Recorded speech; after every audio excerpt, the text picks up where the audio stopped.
லுஹா தொழுகை என்று சொல்லக்கூடிய ஒரு சுன்னத்தான தொழுகை. லுஹா என்றால் அதிகாலை என்ற அர்த்தம். இந்த பகல் நேரத்தில் தொழக்கூடிய ஒரு சுன்னத்தான தொழுகையை பற்றி நாம் இப்போது தெரிந்து கொள்வோம். அதனுடைய சிறப்புகள் என்ன, அது எத்தனை ரகாத்துக்களாக தொழ வேண்டும், அது தொழக்கூடிய நேரம் எப்போது ஆரம்பிக்கிறது, எப்போது முடிவடைகிறது. இந்த தொழுகை பற்றி அபூதர் ரலியல்லாஹு தஆலா அன்ஹு இந்த தொழுகையுடைய சிறப்பு பற்றி அபூதர் ரலியல்லாஹு தஆலா அன்ஹு அறிவிக்கிறார்கள். ரசூலுல்லாஹி ஸல்லல்லாஹு அலைஹி வஸல்லம் அவர்கள் கூறியதாக, உங்களில் ஒருவரின் ஒவ்வொரு ஜாயிண்டிலும், நம்முடைய உடம்பில் இருக்கக்கூடிய ஒவ்வொரு ஜாயிண்டுகளிலே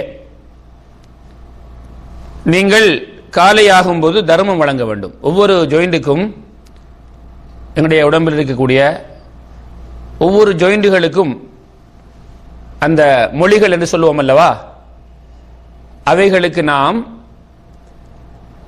ஒவ்வொன்றாக பார்த்து தர்மம் வழங்க வேண்டும். நாம் செய்யக்கூடிய ஒவ்வொரு தஸ்பீஹும் ஒரு தர்மமாக கணக்கிடப்படும்.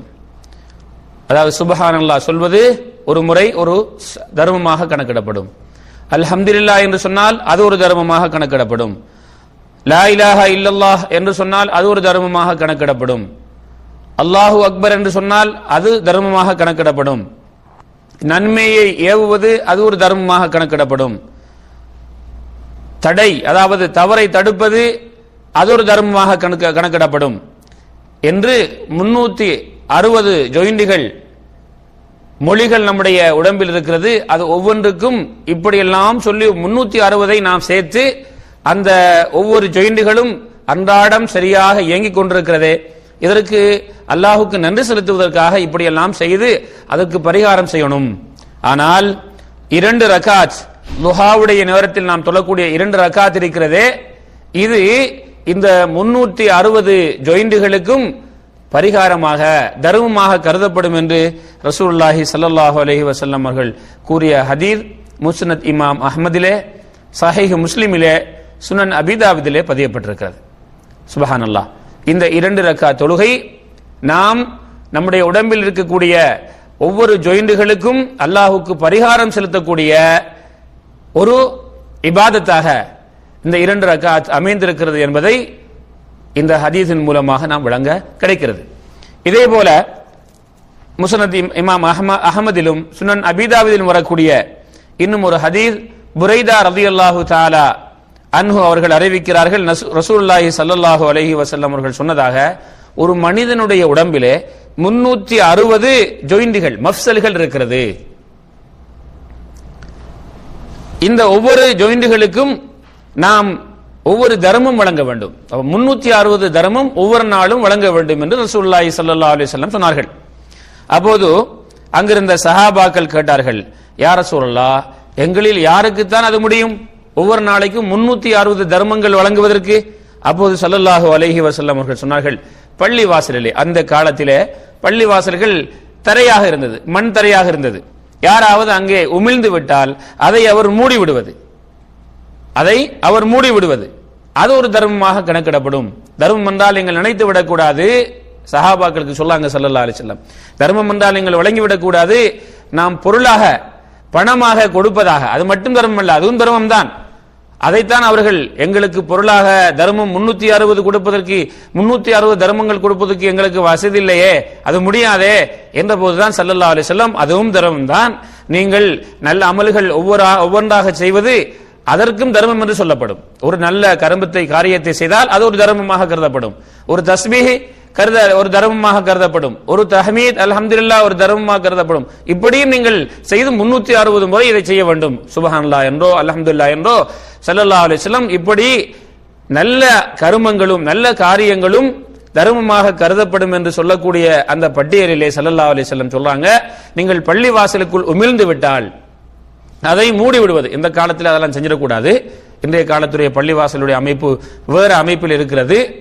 டைல்ஸ் போடப்பட்டிருக்கிறது, கார்பெட்டுகள் போடப்பட்டிருக்கிறது, பாய்கள் விரிக்கப்பட்டிருக்கிறது. இந்த இடங்களிலே அப்படி செய்துவிடக்கூடாது. அந்த காலத்தில் இருந்த முறை, கீழே மண் தரையாக இருந்தது. அப்படி ஒருவர் உமிழ்ந்தால் அதை மூடிவிட வேண்டும். இது ஒரு தர்மமாக கருதப்படும். பாதையில் கிடக்கக்கூடிய ஒரு அசுத்தமான பொருளை அகற்றி விடுவது இதை ஒரு தர்மமாக கருதப்படும். இப்படி 360 வேலைகள் செய்யணும். பிறகு சொன்னாங்க ஸல்லல்லாஹு அலைஹி வஸல்லம், இப்படி ஒருவருக்கு செய்ய முடியல 360 தர்மங்களையோ 360 இந்த அமல்களையோ, ஃபரகஅத் லுஹா துஜ்ஸிஉ அன்ஹு, 2 ரக்காத் லுஹா தொழுகை தொழுதால் இவருக்கு இந்த 360 மூட்டுகளுக்கும் அந்த ஜாயிண்டுகளுக்கும் அவர் தர்மம் கொடுத்ததாக கருதப்படும். அந்த ஜாயிண்டுகள் ஒழுங்காக வேலை செய்கிறதே, இதற்கு அல்லாஹ்வுக்கு நன்றி செலுத்தியதாக இந்த 2 ரக்காத் தொழுகை லுஹா தொழுகை அமைந்துவிடும் என்று ஸல்லல்லாஹு அலைஹி வஸல்லம் அவர்கள் சொன்னார்கள்.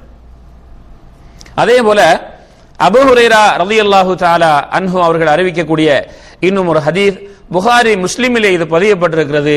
அபூ ஹுரைரா ரலியல்லாஹு தஆலா அவர்கள் கூறுகிறார்கள், என் தோழர் ஸல்லல்லாஹு அலைஹி வஸல்லம் அவர்கள் எனக்கு 3 விஷயத்தை செய்யும்படி வசியத்தாக கட்டளையாக சொன்னார்கள்.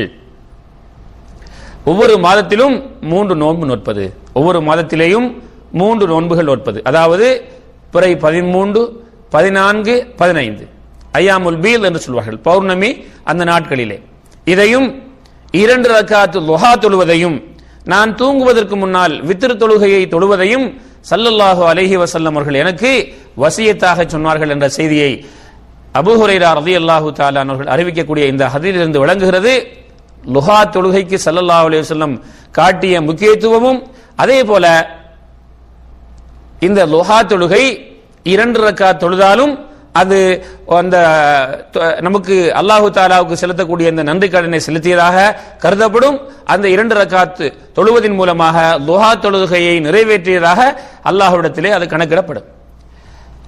அடுத்ததாக அனஸ் ரலியல்லாஹு தஆலா அவர்கள் அறிவிக்கக்கூடிய ஒரு ஹதீஸ், ரசூலுல்லாஹி ஸல்லல்லாஹு அலைஹி வஸல்லம் அவர்களை நான் ஒரு பிரயாணத்தில் பார்த்தேன்.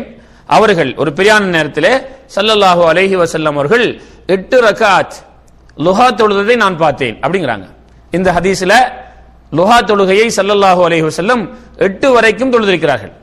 8 வரைக்கும் ஸல்லல்லாஹு அலைஹி வஸல்லம் அவர்கள் தொழுதிருக்கிறார்கள் என்பது நமக்கு விளங்க கிடைக்கிறது. ஃபத்ஹ் மக்கா, மக்கா வெற்றி பெற்ற போது உம்மஹானி ரலியல்லாஹு தஆலா அன்ஹா அவர்களுடைய வீட்டிலே ஸல்லல்லாஹு அலைஹி வஸல்லம் அவர்கள் இந்த லுஹா தொழுகையை 8 ரக்காத்தாக தொழுதிருக்கிறார்கள்.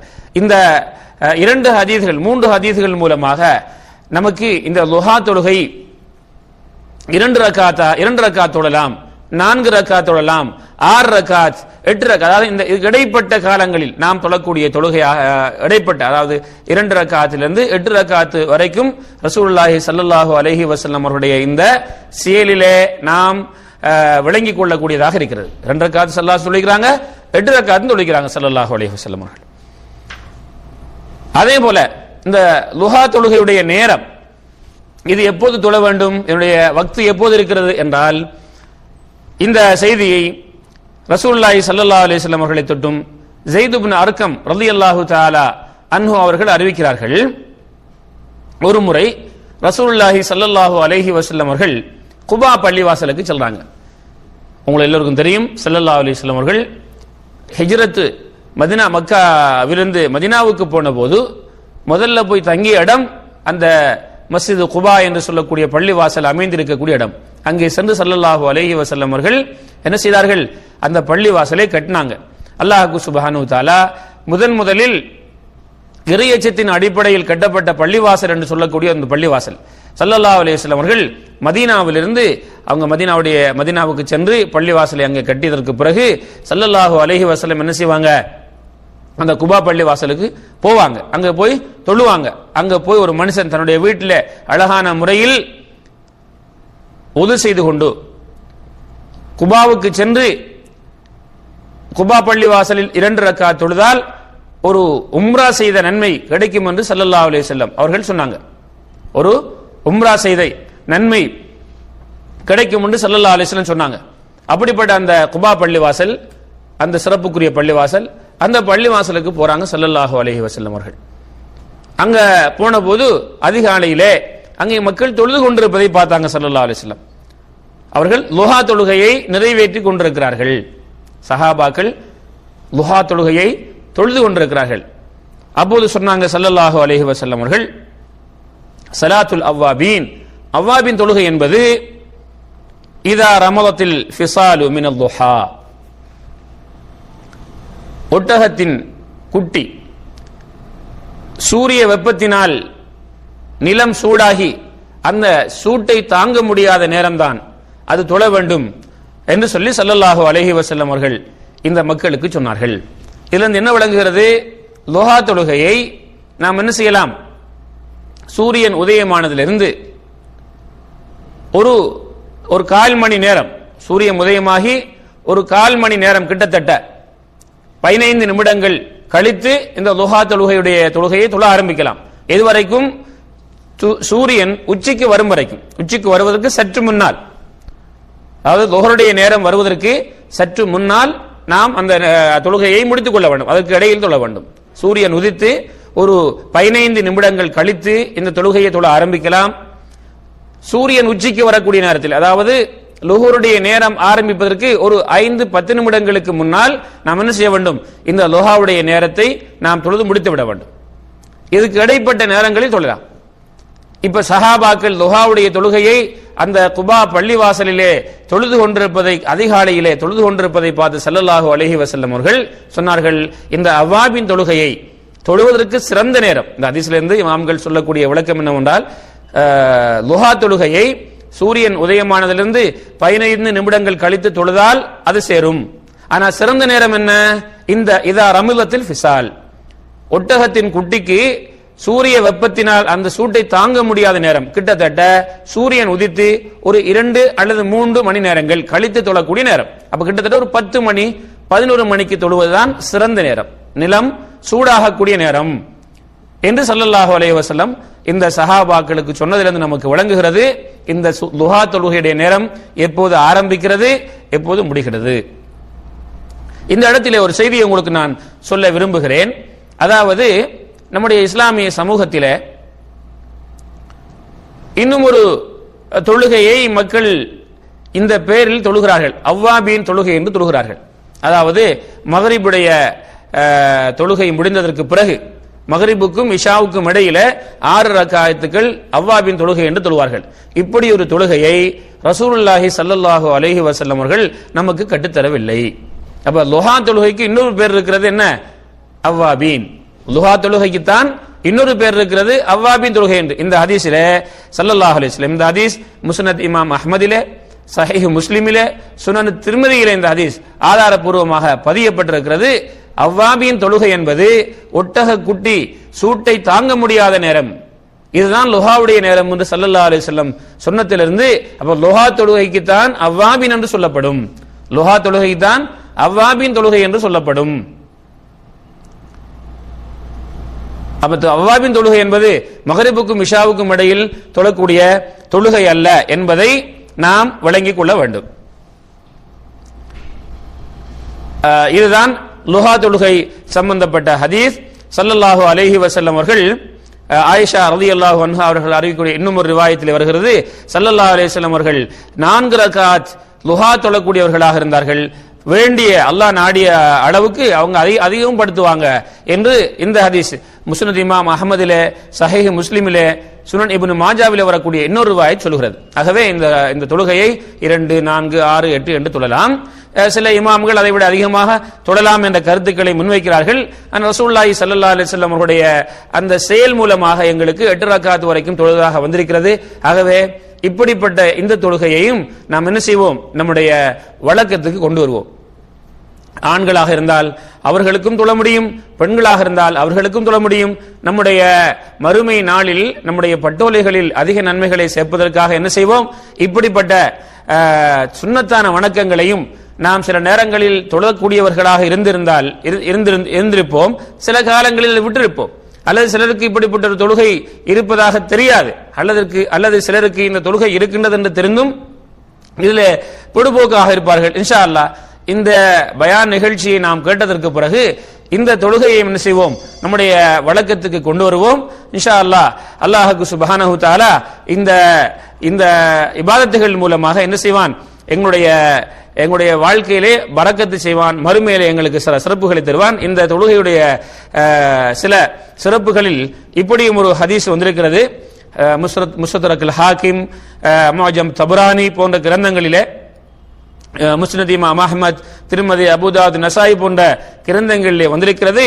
அல்லாஹ் சொன்னதாக நபி ஸல்லல்லாஹு அலைஹி வஸல்லம் அவர்கள் கூறக்கூடிய ஹதீஸ், நவாஸ் இப்னு சம்ஆன் ரலியல்லாஹு தஆலா அன்ஹு அவர்கள் அறிவிக்கக்கூடிய ஹதீஸ், அல்லாஹு தஆலா கூறுகிறான், ஆதமுடைய மகனே, நீ பகலின் ஆரம்ப நேரத்தில் 4 ரக்காத் தொழுவதை விட்டும் ஏலாவாளியாக ஆகிவிடாதே.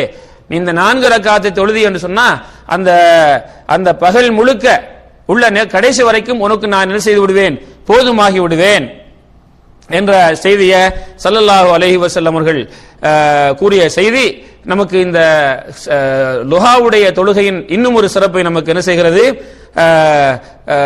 சொல்லித் தருகிறது. ஆகவே நாம் என்ன செய்வோம், இப்படியான தொழுகையையும் நம்முடைய வாழ்க்கையிலே வழக்கமாக்கி ஒரு வணக்கமாக்கி கொள்வோம். அல்லாஹ் எனக்கும் உங்களுக்கும் இப்படிப்பட்ட நல்ல செய்திகளை கேட்டு அதை பின்பற்றக்கூடிய தௌஃபீக்கை, வாய்ப்பை தந்தருள்வானாக. ஆகிரு தஅவானா அல்ஹம்துலில்லாஹி ரப்பில் ஆலமீன். அஸ்ஸலாமு அலைக்கும் வரஹ்மத்துல்லாஹி வபரகாத்துஹு.